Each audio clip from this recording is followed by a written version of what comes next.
días. Uy, ¿qué pasó? Muy buenos días. Bueno, ya que estamos cercanos a la hora del almuerzo, vamos a hablar de deglución. Es algo bien importante este tema, ya que realmente nos preguntamos por qué lo es. Y sencillamente es porque la incidencia en niños es incierta. Nosotros tenemos una gran afluencia de pacientes que de pronto desde el punto de vista neurológico tienen ciertas afecciones y la mamá se nos acerca a decir que él no come, él tiene infecciones respiratorias muy frecuentes, y cuando nosotros vamos a la estadística realmente no la podemos encontrar, no las encontramos porque es algo que está subregistrado y definitivamente es de elevada incidencia y hay múltiples etiologías, desde un simple trastorno del glutorio hasta un trastorno del glutorio que lleva al paciente a disminuir de peso y a comprometer la vida.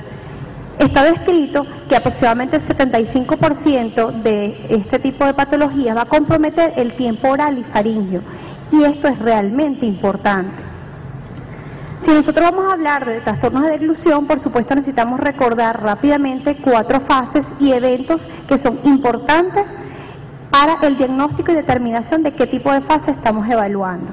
En primer lugar, la fase preparatoria oral, que es el contacto del alimento ya con los labios y donde existe una manipulación de ese bolo que se va a formar, esa manipulación de ese alimento con la saliva y la presión de la lengua hacia el paladar duro, donde en ese momento hay un cierre atrás a nivel del velo del paladar blando contra la faringe, de manera que nosotros vamos a tener un momento donde no estamos haciendo la transferencia del bolo hacia la faringe. Posteriormente viene la oral propiamente dicha, donde sí en efecto existe ya una propulsión del bolo que en el momento de pasar a través de los pilares anteriores se transforma ya en un evento que va a ser reflejo.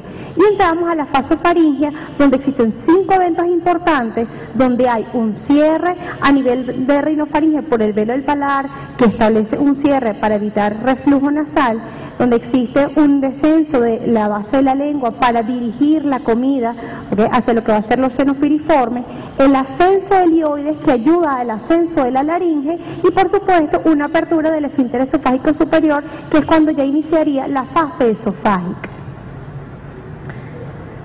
Si nosotros vamos a trabajar con niños, es importantísimo saber las diferencias, sobre todo en el recién nacido y el lactante, del adulto como tal. Y tenemos el reflejo de succión y esa fase labiobucal. Es sumamente importante porque el niño, cuando está siendo amamantado, la posición que establece de los labios en contra del pezón establece una succión, una presión negativa, y la lengua lo que va a actuar en ese momento es como un contenedor de esa leche que posteriormente va a trasladarse hacia la parte posterior e iniciar el tiempo faríngeo. ¿Por qué es tan importante esto? Porque nosotros en el momento que tenemos un niño de 1 a 3 meses de edad, esto va a ser un control subcortical. Ese control subcortical va a hacer que los niños en ese momento sea algo reflejo, que la relación entre la respiración y la deglución sea casi simultánea, se establecen sobre una serie de periodos muy cortos que es rítmico, y posteriormente es que se hace el control cortical, donde ya la succión se separa de lo que va a ser ese tiempo de formación de bolo. A los de 1 a 3 meses, los pacientes entonces en este caso, y todos los niños en general, establecen ese mecanismo de succión igual, tanto para los líquidos como los sólidos. Ellos no establecen ningún tipo de diferencias. La succión como tal va a estar entonces aislada de la respiración, porque como habíamos hablado que existe una contención de ese líquido, existe el paso a través de la rinofaringe sin ningún tipo de problema.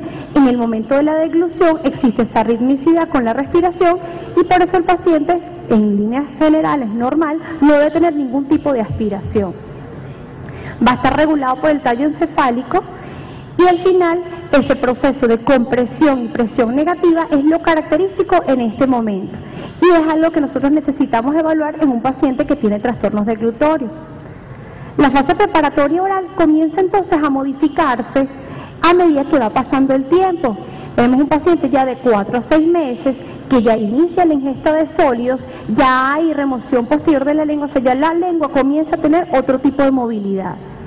De los 7 a los 9 meses ya existen mordeduras ya más rítmicas, hay menor movimiento de tantos músculos faciales, y posteriormente ya ese niño mayor de 12 meses ya es un niño que es masticador, ya tiene por supuesto la salida de sus gérmenes dentarios, sus dientes, y la lengua se va a situar detrás de los incisivos, lo que va a producir un buen cierre labial, lo que va a producir una masticación con la contención del alimento dentro de la cavidad oral y un movimiento de ascenso y descenso de la laringe, de la lengua, perdón, que permite esa mezcla del bolo sin necesidad de pasar hacia la faringe sin que haya ningún tipo de escape. A los 6 años ya prácticamente el niño tiene un comportamiento un 40% del adulto, y a los 16 años exactamente igual a la del adulto. Existen por supuesto diferencias a medida que va pasando el tiempo, pero en líneas generales lo básico va a ser esto. Cuando entramos ya a nivel de niños y adultos, ya está bajo el control voluntario, ya el niño decide si quiere o no comer, tenga o no tenga apetito. Las estructuras que están involucradas ya son todas completas, el labio, la lengua, bocas, los dientes, y va a depender mucho del sabor. Ya él va a tener la experiencia de cosas que le agradan, que le desagradan, y por supuesto nosotros vamos a ir también estimulándolo al ingreso y el contacto con nuevos tipos de sensaciones. La coordinación ya se hace a nivel del cerebelo, y es bien importante que desde el punto de vista neurológico, si bien es cierto en la deglución intervienen 5 pares craneales, para esta fase lo que va a ser el quinto, el séptimo y el 10º par son bien importantes en estos pacientes, y definitivamente el 10º par y el 9º par posteriormente van a conformar los principales protagonistas en las diferentes fases de deglución. La disfagia en niños definitivamente tiene cualquier cantidad de etiologías. Dentro de ellas, por supuesto, las anomalías congénitas de la cavidad nasal y bucal, todas las anomalías que existen a nivel de laringe y todos los órganos que están integrados a nivel de la deglución, las infecciosas, porque desde un paciente que tiene una faringoamigdalitis o una adenoiditis, todo esto va a producir trastornos de deglución.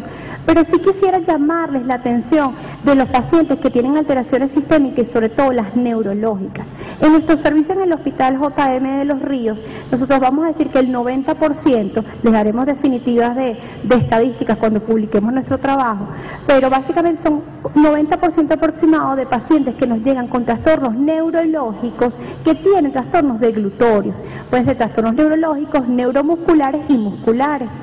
Por supuesto están todas las alteraciones de tipo neoplásico, traumáticas y finalmente diversas, incluyendo el reflujo gastroesofágico, que es bien importante tener en cuenta en el momento de hacer una evaluación de un paciente con un trastorno a nivel deglutorio.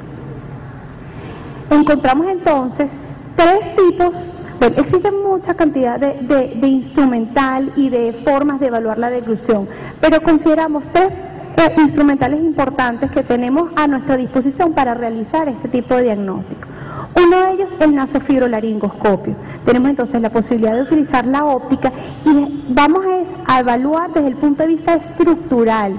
Vamos a ver cómo está la base de la lengua, cómo está el cierre del velo del paladar en el momento que vamos a ingresar, la estructura como tal de los senos piriformes, la laringe como tal, el ascenso y el descenso que tiene ella, la sensibilidad, porque es bien importante, lo podemos hacer a nivel del tacto de los aritenoides o insuflando aire cerca del aritenoide, y existe un reflejo que nos habla de que si existe un buen funcionamiento del laringio superior. Por lo tanto, desde este punto de vista tenemos un instrumento a la mano que nos puede ayudar a hacer diagnósticos de disfagia. Tenemos la videodeglutoscopia, que va a ser el punto principal de nuestra evaluación, porque es un elemento que podemos utilizar en conjunto en nasofibrolaringoscopio y hacer una evaluación dinámica, actualizada en el momento del trastorno deglutorio que tiene el paciente.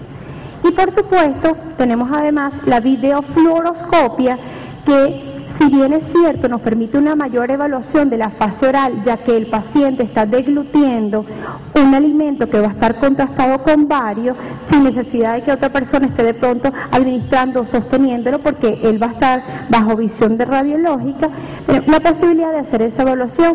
Pero sí tenemos un paciente que va a estar en contacto con rayos X, y por supuesto, en la medida que nosotros podamos evitar este contacto, mucho mejor.